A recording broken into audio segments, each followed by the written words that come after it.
Coucou, bienvenue sur ma chaîne, c'est Lily d'Estate, chose due, chose promise. Alors, aujourd'hui, je fais une autre vidéo encore, qui est la suite de je ne comprends pas pourquoi les Américains ou je ne comprends pas pourquoi les Français.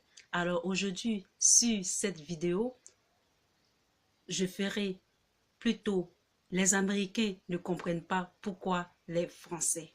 Alors, moi, étant américaine et vivant en France, je ne comprends pas pourquoi et j'ai posé ça à des amis et ils aussi, ils ont confirmé qu'ils ne comprennent pas pourquoi. Alors, let's go. Premier, je ne comprends pas pourquoi. Je ne comprends pas pourquoi, et les Américains ne comprennent pas pourquoi, le client n'est pas roi en France. Pourquoi le client n'est pas roi en France? Souvent, je me suis rendue dans les magasins à Paris ou les magasins en province et tout. Quand tu arrives dans un magasin et que tu salues la serveuse, c'est-à-dire la dame ou le monsieur qui vous reçoit dans le magasin, souvent, la personne ne répond pas. Souvent, la personne ne répond pas. C'est-à-dire, celui qui tient le magasin ne répond pas. Et donc, j'ai trouvé ça un peu hard. Et souvent, ça m'a beaucoup choqué de saluer et de ne pas avoir de réponse. Et j'ai demandé à des amis à Paris, ils ont dit, ben, effectivement, eux aussi, ils ont remarqué que ils rentraient souvent dans des magasins et quand ils saluaient, on ne les répondait pas. Alors, je trouvais ça un peu hard, ce qui est différent aux États-Unis. Je trouvais aussi un peu hard, toujours dans le contexte clientèle, quelqu'un qui tient un magasin. Et ça m'est arrivé même aujourd'hui. Je suis allée dans un, je ne vais pas dire le nom, dans un magasin et j'étais aux États-Unis. Quand on va dans un magasin et qu'on va à la caisse, il y a toujours un rang. Et celui qui est devant est servi ainsi de suite. Alors, j'étais la deuxième sur le rang et la dame qui était devant moi avait un caddie. Et puisque ça prenait un peu d'espace, elle et son caddie, donc j'étais un peu en arrière. Il y a une dame qui est rentrée et le monsieur m'a bien vu rentrer avant elle. Et je ne sais pas si c'est dans la précipitation, la dame a pris un journal et il a servi la dame. Alors je me suis dit, mais madame, monsieur, je suis arrivée avant elle. La dame me dit carrément, ben, il fallait te bouger. J'ai dit, ok. J'ai rien dit. J'étais un peu frustrée, mais après, je me suis dit, ben, pourquoi est-ce qu'elle a fait ça? Et j'ai trouvé que celui qui servait aussi aurait dû dire, ben, la dame est arrivée avant toi, je dois la servir d'abord. Mais le serveur n'a pas réagi, j'ai trouvé ça hâte. Et j'avançais et je voulais lui tendre mes billets. Et quand il a tendu la main, je me suis retournée gentiment et je suis sortie de son magasin. Il y a une dame aussi qui me l'a fait dans un magasin, c'est-à-dire dans un grand magasin de fruits et légumes et tout ça. Je ne vais pas dire le nom pour ne pas faire une mauvaise publicité.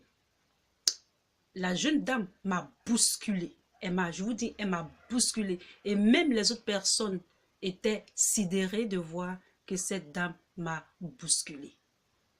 Et donc, je trouvais ça un peu hard qu'elle m'a bousculé et elle ne s'est pas excusée et elle est partie. Alors, ben, j'ai rien dit. J'ai rien dit pour ne pas montrer mon bad attitude. Pour dire je suis bien élevée, donc il n'y a pas de souci. Et cela va nous emmener à la deuxième question. Les Américains se tonnent souvent. Pourquoi est-ce que les Français aiment donner les bises, faire les bisous, et ainsi de suite? Alors, ben, aux États-Unis, ce n'est pas pareil. Aux États-Unis, les Américains ont ce truc qu'on appelle My Space, My Zone. Faire des bisous à quelqu'un qu'on vient de rencontrer, aux États-Unis, c'est un peu un petit truc, quoi. On ne fait pas de bisous à on ne peut pas des bisous comme ça. Et donc, les Français font des bisous. Par exemple, si il y a un couple qui amène un ami dans une soirée et qui rencontre d'autres amis et que le couple fait les bisous, l'ami aussi reçoit, fait les bisous et reçoit les bisous de ces nouvelles personnes qu'elle a rencontrées. Donc, c'est impossible aux États-Unis qu'on fasse des bisous. Et donc, souvent, moi, j'ai été toujours confrontée à ça. J'ai toujours, et c'est vraiment, il faut vraiment brosser la bête au sens du poil parce que j'ai du mal. J'ai vraiment, c'est un tic pour moi. Quand je vois quelqu'un, je veux directement le saluer. Alors, des fois, je suis un peu confus et je fais le bisou. Et donc, aux États-Unis, on ne fait pas de bisous aux gens qu'on ne connaît pas, vraiment.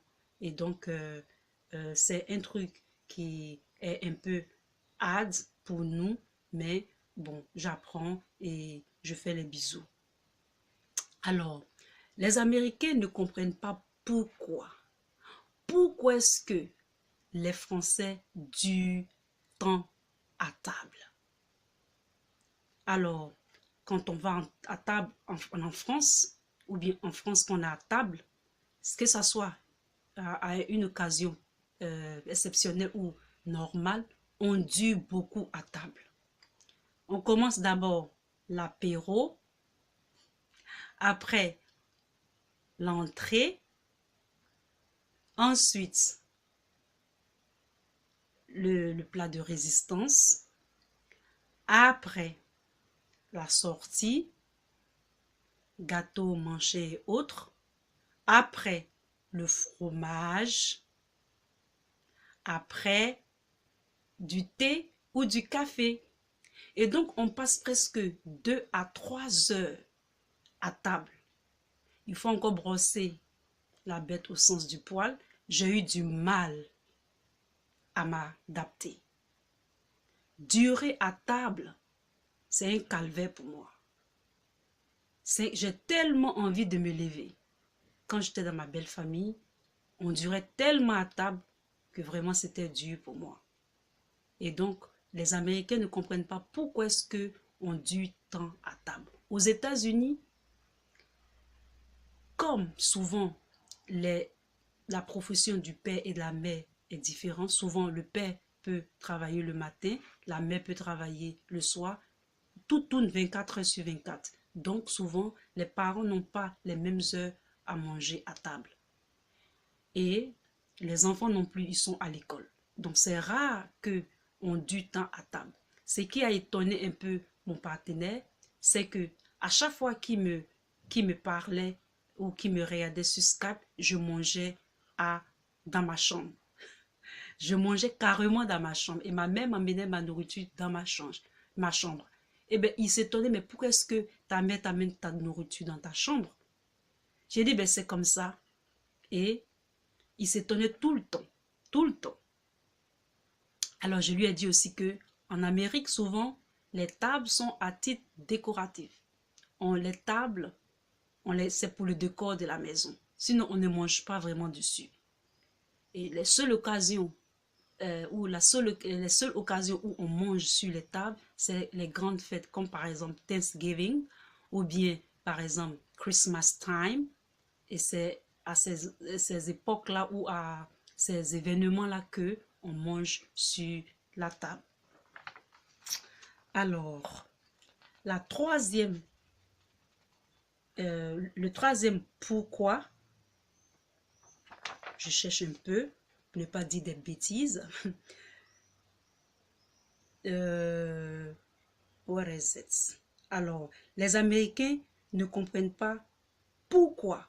Et moi, j'ai eu du mal.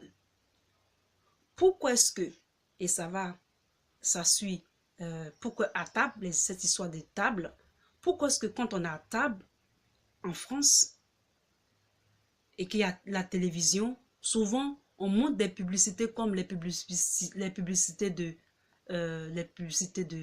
continences, les publicités de Tampax, des publicités un peu de tout. Je ne comprends pas ça. Et j'ai remarqué ça. Excusez-moi des thèmes, mais j'ai remarqué ça. On mange et on nous parle de ça. Au début, je pensais que c'était peut-être un hasard, mais je remarque que, ben, on parle de ça over and over. Et aussi, on répète les news.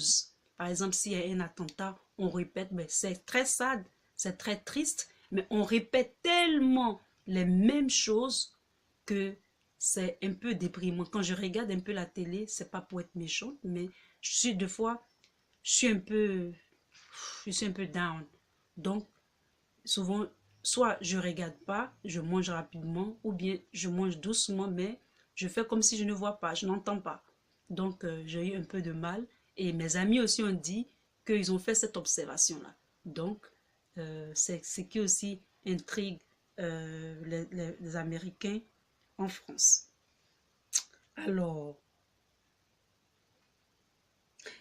il y a quelque chose aussi que les gens ont remarqué euh, en France, les Américains ont remarqué en France. Par exemple, quand moi je suis arrivée en France, par exemple, si un Américain vit à Lille, ou à Toulouse, ou à Toulon, ou à Nice, euh, on lui demande, mais pourquoi est-ce que tu vis là-bas? Est-ce que c'est bien là-bas? Pourquoi est-ce que tu ne vis pas à Paris? C'est plus grand, c'est plus grandiose, c'est plus, mais les choses sont plus grandes et tout ça. Mais pourquoi est-ce que tu vas en province et tout ça et tout? Alors, je trouve un peu cette question, ou bien c'est cette question un peu hard parce que souvent les Américains ont été habitués à vivre dans 24 heures sur 24, 7 jours sur 7 avec les choses. Donc, deux fois, certains Américains viennent abroad, c'est-à-dire certains Américains quittent les États-Unis pour quelque chose de neuf, quelque chose de nouveau, et quelque chose de, quelque chose de différent. Donc, je trouve toujours cette question à propos de pourquoi est-ce que tu vis dans un petit endroit, mais ils sont déjà quittés dans un grand endroit. Ils ne peuvent pas encore retourner dans un grand endroit. En ce moment, pourquoi est-ce qu'ils ont changé? Pourquoi est-ce qu'ils ont changé de continent ou pourquoi est-ce qu'ils ont changé de ville ou bien d'état? C'est pour voir quelque chose de nouveau. C'est pour une autre expérience qu'ils le font. Alors, si vous voulez connaître les autres, pourquoi est-ce que les Américains ceci ou cela, vous pouvez vous souscrire à mon blog ou à ma chaîne et vous pourrez voir. Je vous fais de grands bisous et à bientôt. Mouah.